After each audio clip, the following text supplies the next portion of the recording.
हरे कृष्णा. आपल्या आयुष्यात एक गोष्ट खूप वेळा दिसते. जेव्हा सर्व काही चांगलं चाललेलं असतं, जसं पैसा आहे, मित्र आहे, आनंद आहे, तेव्हा आपण म्हणतो की हे सर्व काही मी केलं. पण जेव्हा आयुष्यात दुःख येतात, मन तुटतं, लोक साथ सोडतात आणि तेव्हा अचानक तोंडातून निघतं, हे भगवान, आता फक्त तूच आहेस. तर प्रश्न असा आहे, आपल्याला भगवंत हे वाईट वेळेतच आठवतात का? तर सत्य हे आहे की बहुतेक लोकांना भगवंताची आठवण ही दुःखातूनच येते.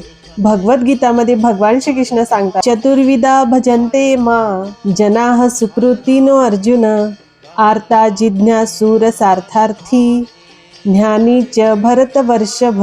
म्हणजेच हे अर्जुना, 4 प्रकारचे लोक माझी भक्ती करतात, जसं दुःखी, ज्ञान शोधणारे, धनाची इच्छा करणारे आणि ज्ञानी.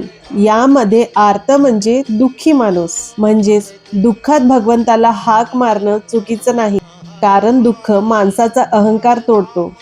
जेव्हा सगळं व्यवस्थित असतं तेव्हा आपल्याला वाटतं की माझ्यामुळे सगळं चाललंय. पण एक वाईट वेळ येते आणि समजतं मी काहीच कंट्रोलमध्ये नाही. आणि तिथूनच सुरू होतो भगवंताकडे जाण्याचा खरा प्रवास. आणि याच्यावर एक्झाम्पल आपण बघू शकतो की द्रौपदीचं.